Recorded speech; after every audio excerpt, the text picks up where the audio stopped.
الحمد لله وكفى وسلام على عباده الذين اصطفى أما بعد أعوذ بالله من الشيطان الرجيم بسم الله الرحمن الرحيم يوم لا ينفع مال ولا بنون إلا من أتى الله بقلب سليم سبحان ربك رب العزة عما يصفون وسلام على المرسلين والحمد لله رب العالمين اللهم صل على سيدنا محمد وعلى آل سيدنا محمد وبارك وسلم۔ قرآن مجید فرقان حمید میں اللہ رب العزت نے بتلا دیا کہ قیامت کے دن نہ مال کام آئے گا نہ بیٹے کام آئیں گے۔ کیا چیز کام آئے گی؟ الا من اتی اللہ بقلب سلیم، جو بندہ قلب سلیم لایا وہ اسے کام آئے گا۔ قلب سلیم کہتے ہیں کہ جس دل پر گناہوں کے اثرات نہ ہوں، جس دل میں روحانی بیماریاں نہ ہوں۔ اگر روحانی بیماریاں ہوں تو وہ قلب سقیم ہوتا ہے، بیمار دل، اور اگر تندرست ہو تو وہ قلب سلیم ہوتا ہے۔ تو ہم اس بات کے پابند ہیں کہ اپنے دل کو روحانی بیماریوں سے پاک کرنے کی محنت کریں۔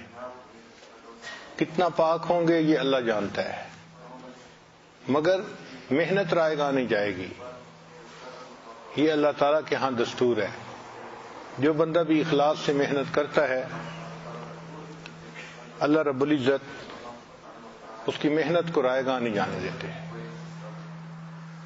بلکہ حضرت اقدس تھانوی رحمۃ اللہ علیہ نے واقعہ لکھا ہے، ایک بندہ ہوگا جو توبہ کرنا چاہتا ہوگا مگر شیطان اس کو پھر گناہ میں ملوث کر دیتا ہے، پھر وہ توبہ کرتا ہے، پھر گناہ کر بیٹھتا ہے، پھر توبہ کرتا ہے، ساری زندگی اس کا یہی حال۔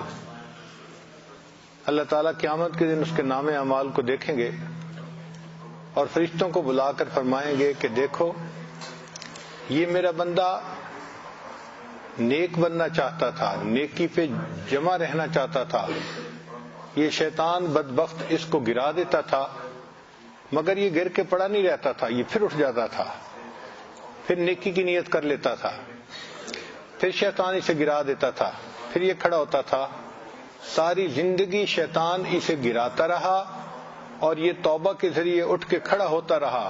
اس کا مطلب یہ کہ اٹھنا ہی یہ چاہتا تھا، میں نے اس کی وجہ سے استقامت والے لوگوں کے ساتھ اس کا حشر فرما دیا۔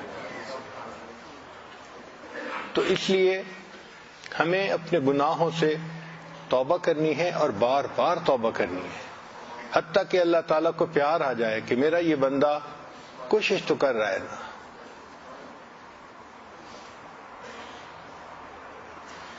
ہم اپنا تزکیہ خود نہیں کر سکتے،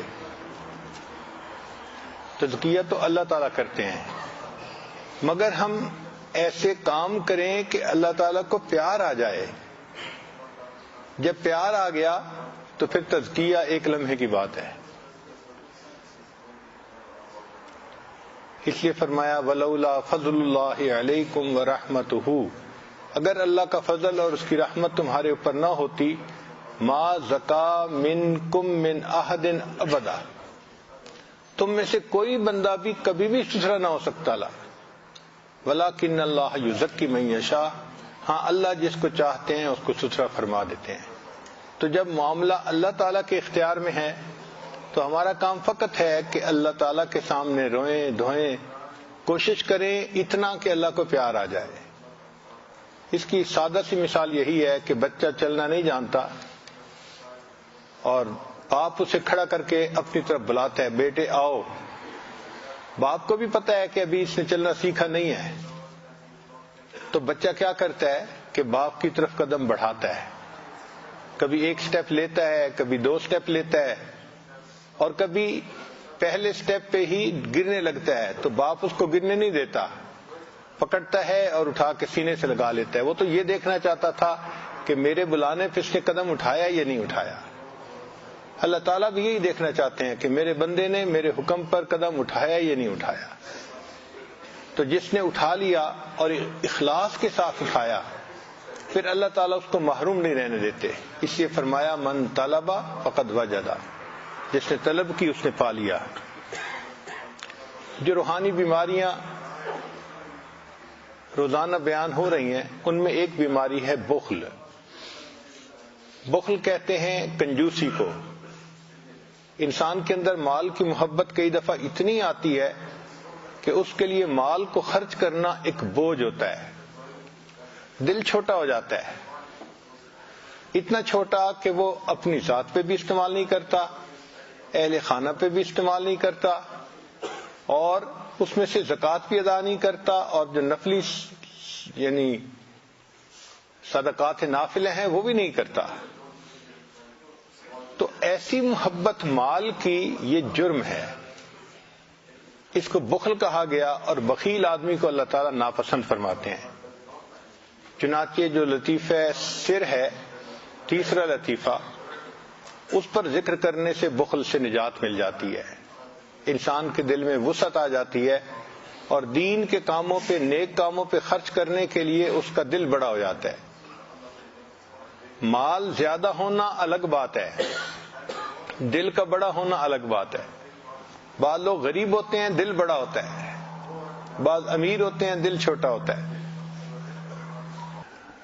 چنانچہ 80s کی بات ہے، امریکہ میں ایک مرکز بنایا گیا جس کا نام تھا دار الہدا. جب مسجد بن رہی تھی، اس کو پے آف کرنا تھا، تو کمیونٹی کے لوگ آ رہے تھے اور مسجد کے لیے فنڈ ریز کر رہے تھے. ایک نوجوان تھا، ایک دن میرے پاس آیا اور مجھے کہتا ہے کہ حضرت میں نے آپ سے ایک بات کرنی ہے. میں نے کہا کرے.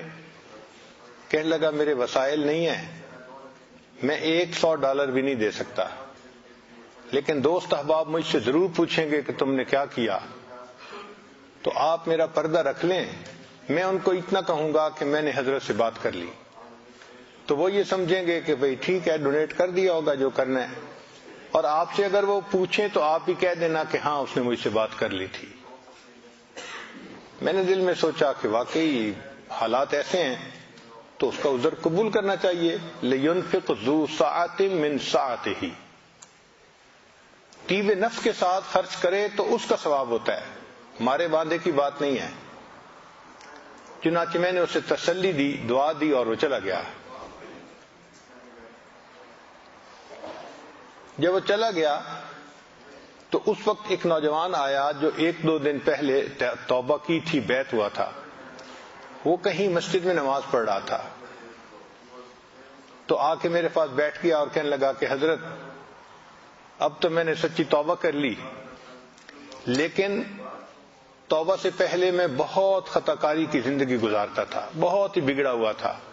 شکر ہے کہ اب میں نے آپ کے ہاتھ سے توبہ کر لی، اب میری لائن بدل گئی. پھر کہنے لگا حضرت میں آپ کو ایک بات بتاؤں. میں نے کہا کیا؟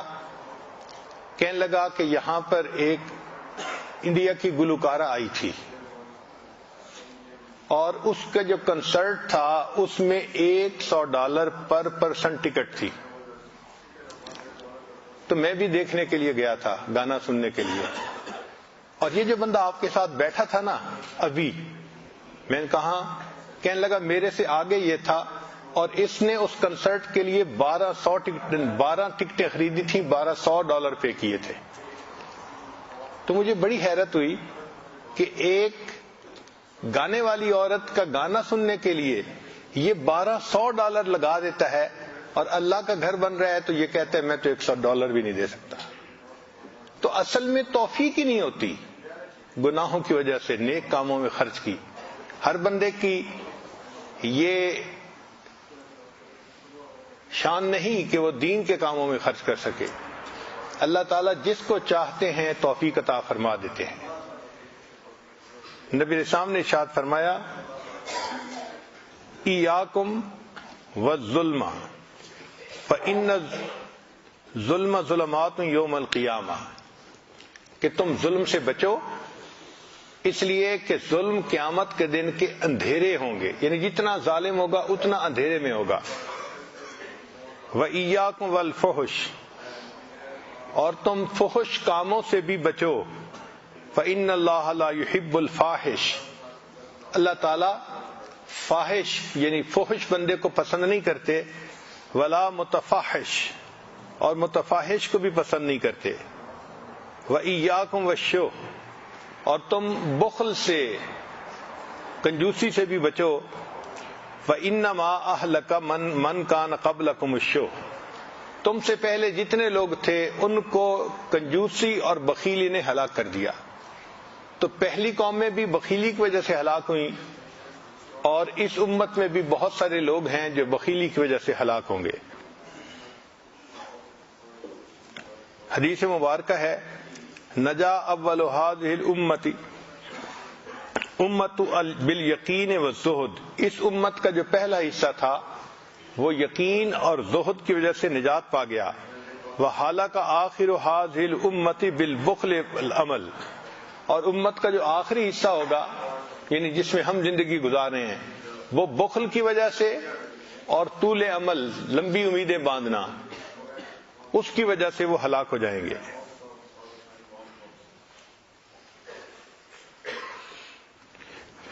حدیث مبارکہ میں ہے کہ نبی علیہ السلام 5 چیزوں سے اللہ کی پناہ مانگتے تھے۔ کانا یتعوذ من 5، 5 چیزوں سے۔ من البخل، کنجوسی سے، والجبن، جبن کہتے ہیں بزدلی کو، وفتنۃ الصدر، اور سینے کا فطرہ یعنی سینے میں شکوک شبہات آ جائیں، وعذاب القبر، اور قبر کے عذاب سے، وسوء العمر، اور ایسی عمر ہو کہ جس میں بندہ دوسروں کا محتاج بن جائے، ایسی عمر میں پہنچنے سے اللہ کی پناہ مانگا کرتے تھے۔ ایک حدیث مبارکہ میں ہے کہ نبی السلام نے دعا مانگی، اللہم انی اعوذ بک من البخل واعوذ بک من الجبن واعوذ بک ان ارد الی ارذل العمر واعوذ من فتنۃ الدنیا واعوذ بک من عذاب القبر۔ یہ تقریباً پہلے والی حدیث ہی کی باتیں ہیں جو اس میں بتائی گئی ہیں۔ ایک حدیث میں نبی علیہ السلام نے فرمایا، اللہم انی اعوذ بک من الکسل، اے اللہ میں سستی سے، لیزینس سے آپ کی پناہ مانگتا ہوں، والجبن، اور بزدلی سے، والبخل، اور کنجوسی سے، 3 چیزوں سے پناہ مانگتا ہوں۔ حدیث پاک میں ہے، البخل شجرۃ من اشجار النار، بخل دوزخ کے درختوں میں سے ایک درخت ہے۔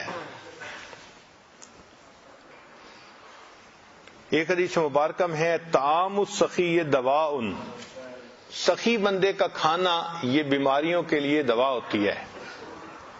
اور تنوخی رحمت اللہ نے فرمایا، طعام الشحیح داء، اور کنجوس بندے کا کھانا بیماری ہوتی ہے۔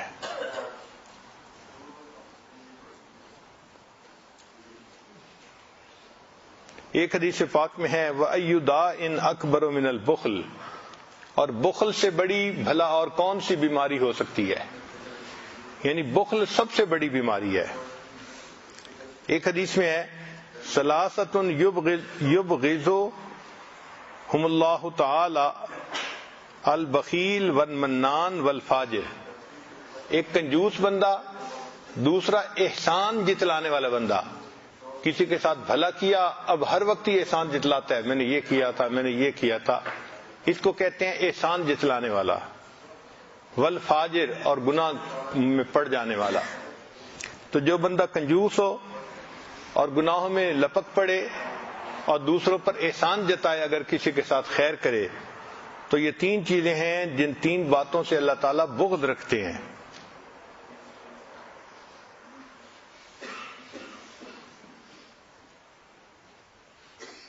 ایک حدیث مبارکہ میں ہے، السخی الجہول احب الی اللہ من العابد البخیل، اگر کنجوس بندہ عابد بھی ہوگا تو جاہل جو سخی ہوگا اللہ کو جاہل سخی اس سے زیادہ پسندیدہ ہے، حالانکہ یہ بندہ عابد بھی ہے اور بخیل ہے تو بخل کی وجہ سے اس کی عبادت بھی پسند نہیں ہے، اور جو سخی ہے اس کے سخاوت کی وجہ سے اس کا جہل کو بھی اللہ تعالیٰ معاف فرما دیں گے۔ چنانچہ نبی علیہ الصلوۃ والسلام کے پاس جب عدی بن حاتم آئے جو حاتم تائی کے بیٹے تھے، تو حاتم تائی اس زمانے میں سخی مشہور تھا، تو نبی علیہ الصلوۃ والسلام نے ان کا استقبال کیا اور فرمایا کہ تمہارے باپ کے اندر ایک صفت تھی جس کو اللہ بھی پسند کرتے ہیں، میں بھی پسند کرتا ہوں، اور نبی علیہ السلام نے اس کا اکرام فرمایا، حاتم تائی کے بیٹے کا اکرام کیا، تیرا باپ سخی تھا۔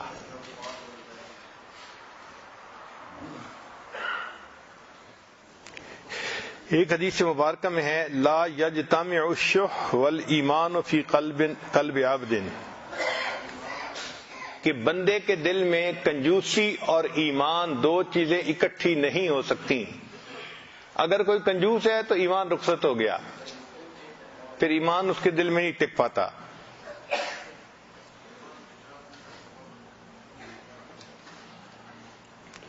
ایک حدیث مبارکہ میں ہے خصلتان لا تجتمعان فی مؤمن، دو صفتیں ایسی ہیں ایک بندے کے اندر جمع نہیں ہو سکتی، سوء الخلق یعنی بد اخلاقی، والبخل اور بخل۔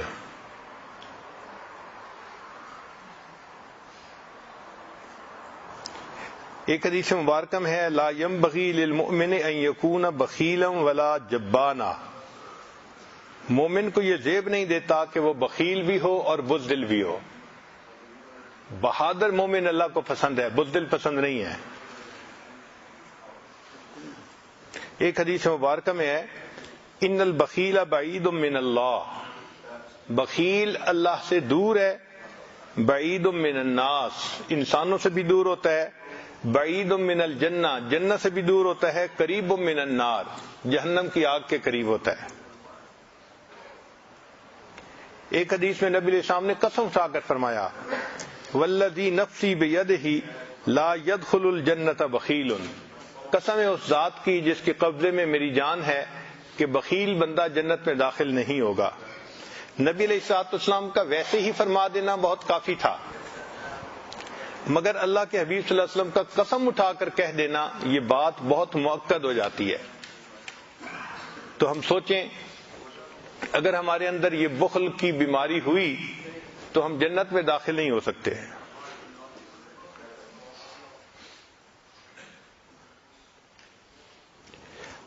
آگے فرمایا ہے کہ بخیل اور شحیح میں کیا فرق ہے۔ بخیل وہ ہوتا ہے کہ جس کے پاس ہو اور وہ خرچ نہ کرے، اور شحیح وہ ہوتا ہے کہ جس کو دوسروں کا خرچ کرنا بھی اچھا نہیں لگتا۔ یعنی بخیل کی بڑی ہوئی یہ قسم ہے، سپرلیٹو ڈگری ہے، دوسرا کوئی خرچ کر رہا ہو تو اس پہ بھی دل اس کا گھبراتا ہے کہ یہ کیوں خرچ کر رہا ہے۔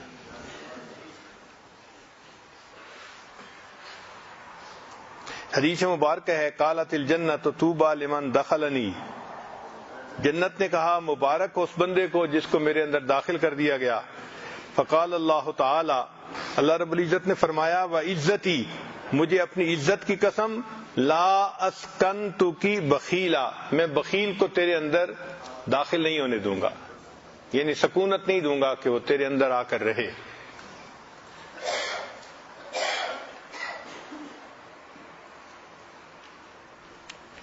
علماء کے اقوال سن لیجئے، فرمایا خمس ہن اقبح شیء فی من کن فیہ، 5 باتیں ہیں جس میں ہوں ان میں سب سے زیادہ کبھی ہوتی ہیں۔ الحرص فی العالم، عالم کے اندر دنیا کی حرص نہیں ہونی چاہیے، عالم کے اندر مال پیسے کی حرص نہیں ہونی چاہیے، اس کو تو اللہ نے دین عطا کیا اور دین کی شان بڑی ہے۔ والفسق فی الشیخ، اور کوئی بندہ شیخ بھی بنا ہوا ہو اور اس کے اندر فسق و فجور بھی ہو۔ مرید سادہ تو رو رو کے ہو گیا تائب، مرید سادہ تو ہو کے رو رو کے ہو گیا تائب، خدا کرے کہ ملے شیخ کو بھی یہ توفیق۔ تو شیخ ہو اور فسق و فجور میں پڑے یہ چیز بہت ناپسند ہے. والبخل فی الغنی، اور امیر آدمی کے اندر کنجوسی بہت بری بات. والکذب فی ذی الحسب، اور جو خاندانی بندہ ہو اس سے جھوٹ کا بولنا یہ بہت بری بات ہے. والحدۃ فی السلطان، اور جو بادشاہ ہو اس کے اندر مزاج کی تیزی یہ بہت ناپسند ہے. اس کے اندر تو حلم ہونا چاہیے اور برداشت ہونی چاہیے. الحسد ماحق للحسنات، حسد جو ہے وہ نیکیوں کو مٹا دیتا ہے. والعجب صارف عن الازدیاد من العلم، اور عجب سے علم کی جو زیادتی ہونی ہوتی ہے اس میں کمی رہ جاتی ہے. یعنی عجب کی وجہ سے اللہ تعالیٰ علم میں زیادتی نہیں عطا فرماتے اس بندے کو.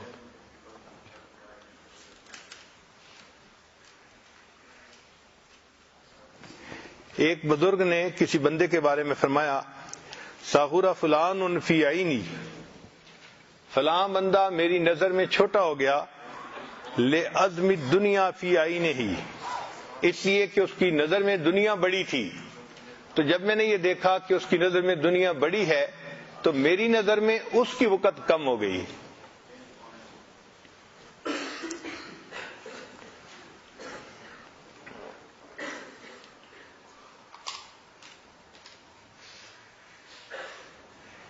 قال ابو حنیفہ، امام اعظم ابو حنیفہ رحمۃ اللہ فرماتے ہیں، لا ارى ان اعدل بخیلا، میں نے نہیں دیکھا کہ کوئی بخیل آدمی ہو پھر وہ عدل کرتا ہو. تو بخیل آدمی ہمیشہ ناانصافی کرے گا. اس لیے جو بخیل لوگ ہوتے ہیں وہ اپنی وراثت کے حصے بھی نہیں دیتے. جو ورثاء ہیں ان کو حصہ نہیں دیتے، خاص طور پر بیٹیوں کا حصہ تو بالکل ہی نہیں دیتے. اور ہمارے علاقوں میں تو یہ بہت عام مرض ہے کہ بیٹیوں کو جائیداد سے محروم کر دیتے ہیں.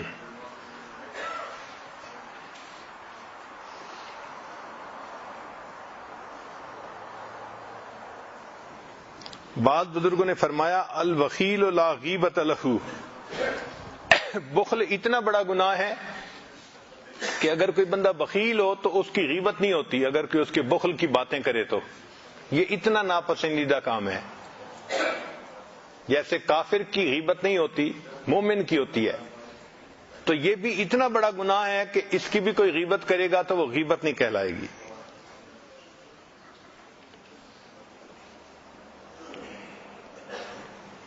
بشر بن حارث فرمایا کرتے تھے، لقاء البخلاء کرب علی قلوب المؤمنین، کہ بخیل بندے سے ملاقات مومنوں کے دل کے اوپر ایک کرب ہوتا ہے.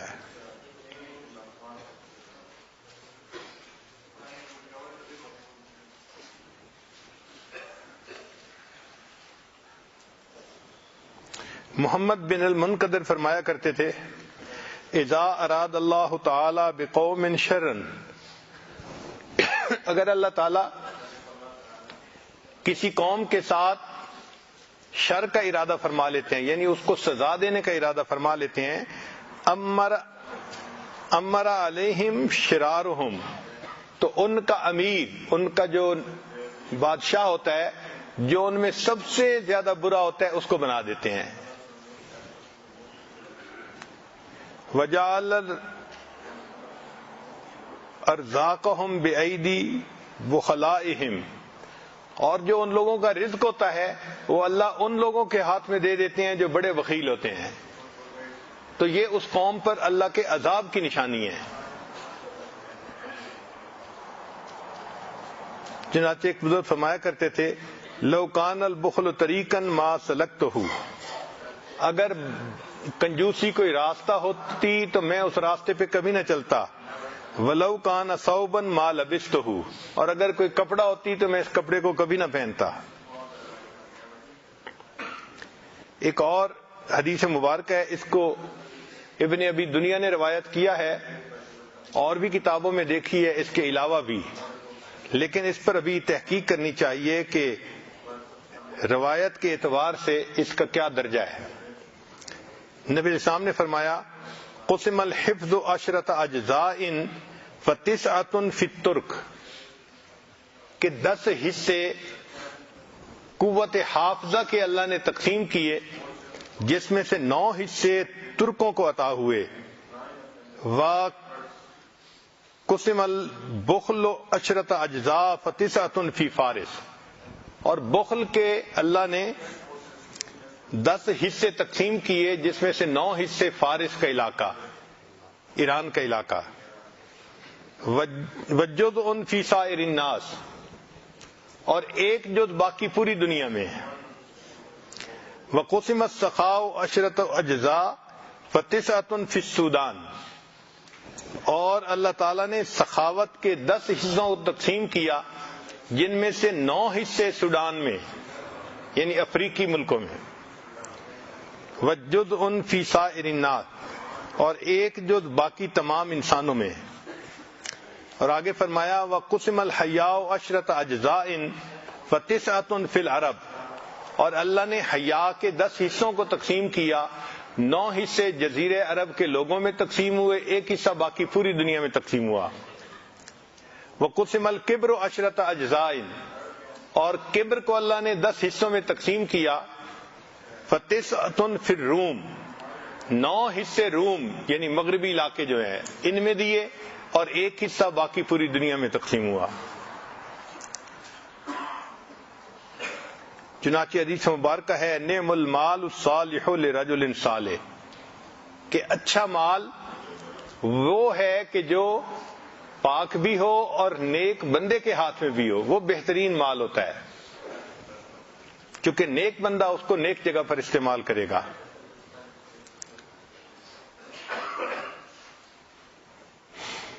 چنانچہ بخل کے 2 درجے ہیں. پہلا ہے کہ بیوی بچوں پہ نان نفقہ خرچ کرنے میں تنگی کرنا یا زکوٰۃ دینے میں کوتاہی کرنا، یہ معصیت ہے، گناہ ہے. دوسرا ہے کہ اس کے علاوہ اللہ کے راستے میں خرچ نہ کرنا، یہ خلاف اولا ہے. اگر وہ کرتا تو اس کی آخرت کے اندر درجات بلند ہوتے. چنانچہ ایک نوجوان کسی بزرگ کے پاس آیا، حضرت مجھے موت سے بڑا ڈر لگتا ہے، کوئی علاج بتا دیں. انہوں نے فرمایا تیرے پاس کچھ مال ہے؟ جی ہے. فرمایا اس کو اللہ کے راستے میں خرچ کر دو. چنانچہ وہ گیا اور اس کے پاس جو مال تھا اس نے اللہ کے راستے میں خرچ کر دیا. پھر کچھ عرصے کے بعد آیا، حضرت عجیب بات ہے، ڈر تو ختم ہو گیا بلکہ اب مرنے کو دل چاہتا ہے. پھر پوچھنے لگا کہ حضرت یہ ہوا کیسے؟ تو انہوں نے جواب دیا کہ دیکھو، انسان کا دل وہاں لگتا ہے جہاں اس کا سرمایہ ہو. پہلے تمہیں ڈر لگتا تھا کہ آخرت میں تمہارا سرمایہ نہیں تھا، جب تم نے اپنے مال کو اللہ کے راستے میں خرچ کر دیا تو اب آخرت میں تمہارا سرمایہ ہو گیا، اب تمہارا بھی وہاں جانے کو دل کرتا ہے. تو جو انسان آخرت کے لیے خرچ کرتا ہے، یہ انسان آخرت میں اپنا سرمایہ بنا رہا ہے. سچی بات یہ ہے کہ دنیا کا جو مال ہوتا ہے یا انسان کھا لیتا ہے یا انسان اپنے ورثاء کے لیے چھوڑ جاتا ہے، اور ورثاء اس کو نیکی پہ خرچ نہیں کرتے کیونکہ وہ ان کا محنت سے کمایا ہوا نہیں ہوتا، ان کو مفت میں ملا ہوتا ہے، تو وہ عیاشیاں ہی کرتے ہیں. اکثر و بیشتر یہی دیکھا. ایک آدمی تھا، اس نے 5 روپے کا جوتا پہنا ہوا تھا اور ایک لنگی کندھے پہ ڈالی ہوئی تھی جو 100 روپے کی تھی. ایک جگہ کھڑا اس لنگی سے اپنے جوتے کو صاف کر رہا تھا. تو کسی بندے نے دیکھا 100 روپے کی مہنگی لنگی اور 5 روپے کے جوتے کو صاف کر رہا ہے. اس نے کہا کہ بھئی یہ کیا معاملہ ہے جوتے اور لنگی کا؟ کہنے لگا یہ جوتے خود کمائی سے خریدے تھے اور لنگی ابو نے خرید کے دی تھی. تو جو چیز آسانی سے مل جاتی ہے اس کی قدر نہیں ہوتی، جو خود کماتا ہے انسان پھر اس کی قدر ہوتی ہے اس کو.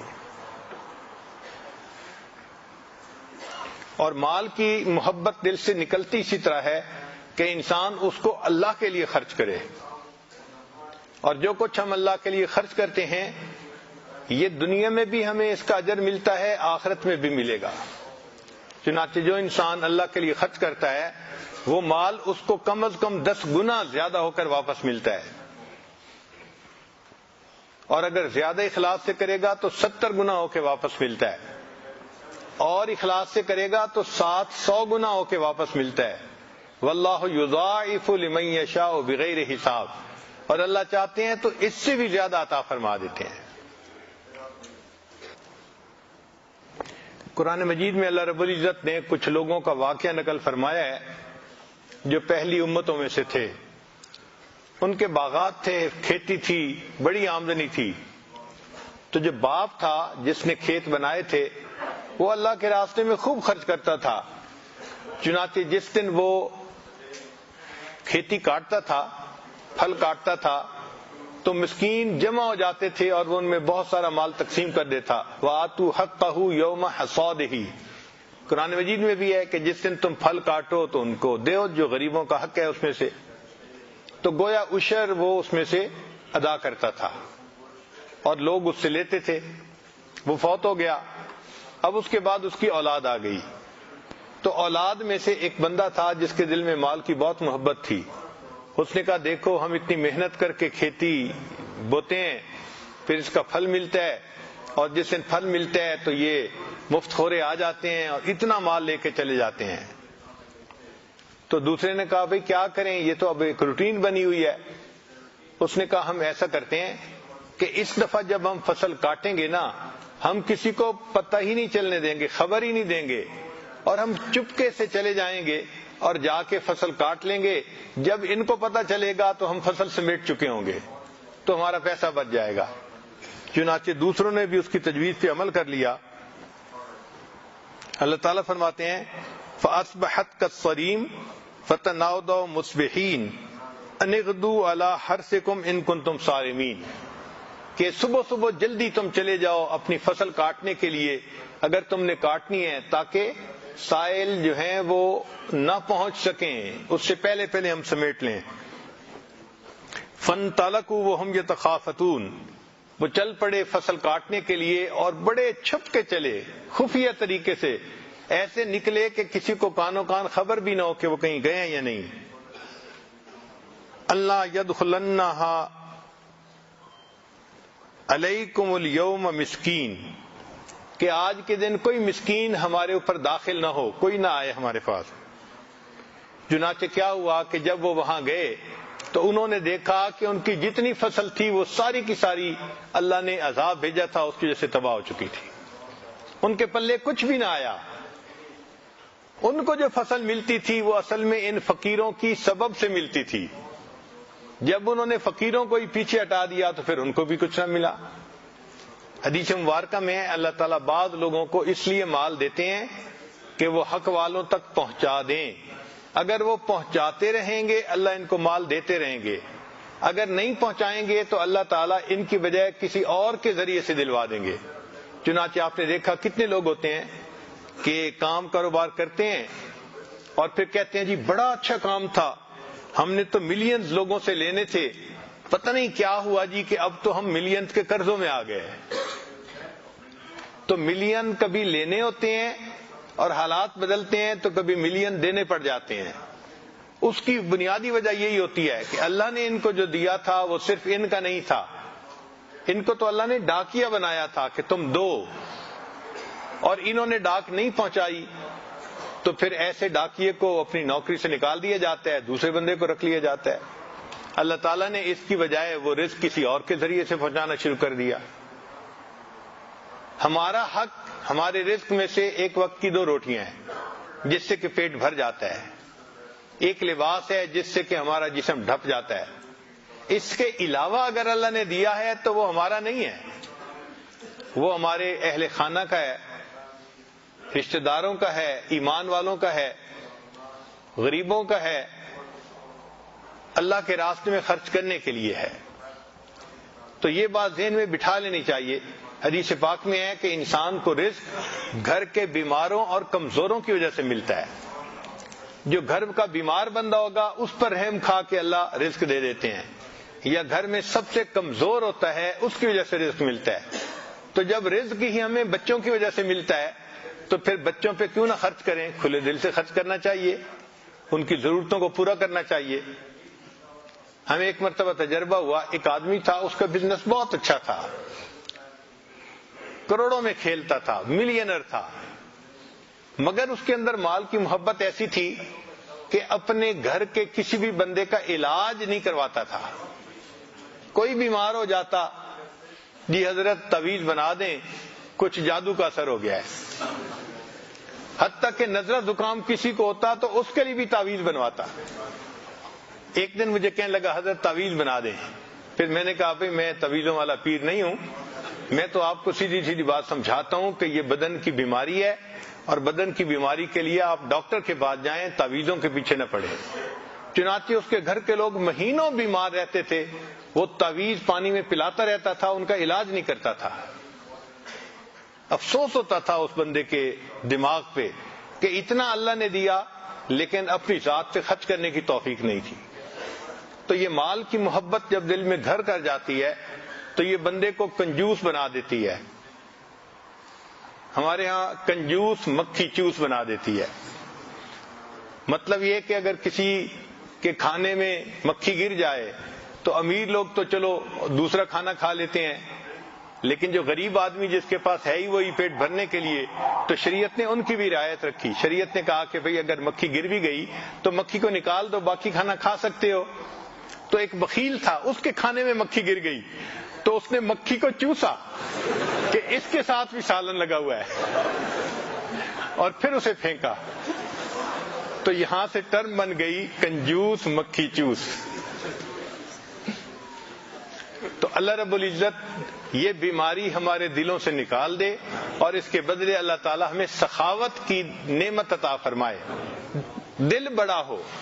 جب دل بڑا ہوتا ہے تو اللہ تعالیٰ پھر بندے کا رزق بھی وسیع فرما دیتے ہیں۔ ایک بات عرض کرتا ہوں، شاید سمجھنی مشکل ہو، کہ ہمارے مال میں عزیز رشتہ داروں کا تو حق ہے ہی صحیح، ہمارے مال میں ہمارے دشمنوں کا بھی حق ہے۔ یہ بات سمجھ نہیں آئے گی جلدی۔ آپ بتائیے کہ اللہ تعالیٰ دنیا میں صرف مومنوں کو رزق دیتے ہیں یا کافروں کو بھی دیتے ہیں؟ اپنوں کو دیتے ہیں یا پرایوں کو بھی دیتے ہیں؟ وفاداروں کو دیتے ہیں یا غداروں کو بھی دیتے ہیں؟ تو جو پروردگار وفاداروں کو بھی دیتا ہے، دنیا میں غداروں کو بھی دیتا ہے، اس نے ہمیں کہا تخلقوا باخلاق اللہ، اللہ کے اخلاق سے اپنے آپ کو مزین کرو۔ ہمارے اندر یہ خلق ہونا چاہیے کہ ہمارا مال انسانیت کے اوپر لگنا چاہیے، چاہے مسلمان ہو یا چاہے کافر ہو۔ ان کی خیر خواہی ہونی چاہیے، بھلائی ہونی چاہیے۔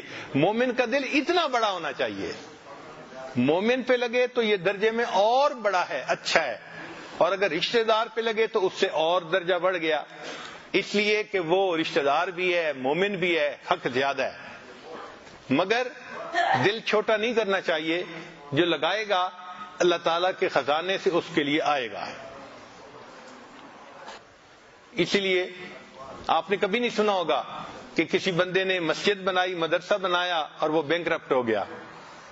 آج تک آپ نے یہ نہیں سنا ہوگا، کبھی نہیں ہوا، ہو ہی نہیں سکتا۔ ایک مرتبہ کراچی میں بیان تھا، بہت پہلے کی بات ہے، اس میں بزنس کمیونٹی زیادہ تھی، میمن لوگ تھے، تو ان سے بھی میں نے یہی کویسچن پوچھا کہ آپ لوگ کاروباری لوگ ہیں، جہاں دیدہ لوگ ہیں، سفر کرنے والے ہیں، کیا آپ کوئی مثال دے سکتے ہیں؟ کوئی بندہ ہو جس نے مسجدیں بنوائی ہوں یا مدرسے بنائے ہوں اور وہ بینکرپٹ ہو گیا ہو؟ پورے مجمع میں کسی کی جرت نہیں تھی کوئی ہاتھ اٹھاتا۔ میں نے کہا میں آپ کو بتاتا ہوں، فیکٹریاں بنانے والے، کارخانے بنانے والے، کھیتیاں بنانے والے بینکرپٹ ہوئے۔ تو بینکرپٹ وہ ہوتے ہیں جو دنیا بناتے ہیں، جو دین بناتا ہے اس کو اللہ بینکرپٹ نہیں ہونے دیتے، اللہ اس کو برکتیں دیتے ہیں، اور اللہ تعالیٰ اس کو اس کے مال خرچ کرنے کی وجہ سے برکتوں سے نوازتے ہیں۔ لیکن انسان کو نظر نہیں آتا کہ یہ مجھے اللہ کی رحمت سے ہی مل رہا ہے، وہ اس کو اپنی محنت سمجھتا ہے۔ جو ملتا ہے اللہ کی رحمت سے ملتا ہے۔ محنت کرنے والے بڑے ہیں، کتنے لوگ ہوتے ہیں سارا دن فیکٹری جا کے بیٹھتے ہیں، ان کو ایک آرڈر نہیں ملتا، فیکٹری نقصان میں جاتی ہے، حالانکہ فیکٹری لگی ہوئی ہے۔ اور کتنے لوگ ہیں کہ جو دکان چھوٹی سی ہوتی ہے مگر گاہک کتنے ہوتے ہیں کہ سمٹتے نہیں۔ تو یہ اللہ تعالیٰ گاہکوں کو بھیجتا ہے۔ رزق اللہ تعالیٰ کے اختیار میں ہے، وہ بندوں کے دل میں ڈال دیتا ہے تو لوگ آ جاتے ہیں کسٹمر بن کے۔ تو جب اللہ نے ہمیں دیا تو اللہ کے دین کے لیے پھر ہمارے پاس خرچ کرنے کے لیے عثمان غنی لانو جیسا خلق ہونا چاہیے۔ ماشاء اللہ، نبی علیہ السلام نے اللہ کے راستے میں نکلنا تھا، عثمان غنی لانو نے 100 سے کئی 100 اونٹ سامان سے لدے ہوئے اس وقت پیش کر دیے، اے اللہ کے وسلم یہ میری طرف سے قبول فرما لیجئے۔ ایک مرتبہ عثمان غنی لانو نے سامان منگوایا شام سے، اور وہ ایسے وقت میں مدینہ پہنچا کہ جس وقت میں اس کی بڑی شارٹیج تھی اور کسی اور تاجر کا مال ابھی نہیں پہنچا تھا، کنسائنمنٹ نہیں آئی تھی۔ جب ان کا مال پہنچ گیا اور وہ سینکڑوں اونٹ تھے تو مدینے کے تاجر ان کے پاس آئے اور آ کے کہنے لگے جی کہ آپ یہ مال ہمیں دے دیں، ہم آگے اس کو تقسیم کر دیں گے، یعنی آپ ہول سیل میں ہمیں دے دیں، ہم آگے ریٹیل میں اس کو فروخت کر دیں گے۔ فرمایا کہ اچھا بتاؤ مجھے کتنا پروفٹ دو گے؟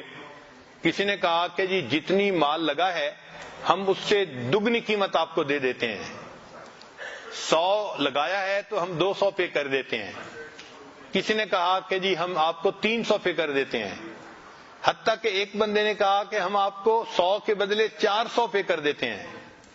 عثمان غنی نے فرمایا نہیں۔ لوگ بڑے حیران ہوئے، اتنا پروفٹ کوئی سوچ سکتا ہے کہ 100 کے بدلے آپ کو 400 دینے پہ ہم تیار ہیں؟ عثمان غنی نے فرمایا میرے پاس ایک کسٹمر ہے جو مجھے اس سے بھی زیادہ پروفٹ دیتا ہے۔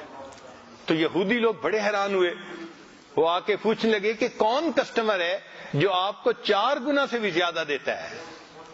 انہوں نے فرمایا کہ وہ پروردگار کائنات ہے، جو اللہ کے راستے میں میں خرچ کروں گا تو کم سے کم مجھے 10 گنا عطا فرمائیں گے۔ لہذا انہوں نے وہ پورا کا پورا مال ایمان والوں میں ویسے ہی تقسیم فرما دیا۔ اللہ نے ایسا دل دیا تھا کہ ایمان والوں میں ویسے ہی تقسیم کر دیا اللہ کے نام پہ۔ تو دل بھی عثمان غنی لانو جیسے والا ہو۔ چنانچہ جب وہ اتنا خرچ کرتے تھے تو نبی علیہ السلام نے دعا مانگی، یا رحمان سہل الحساب علی العثمان، اے رحمان قیامت کے دن عثمان کے حساب کو آسان فرما دے۔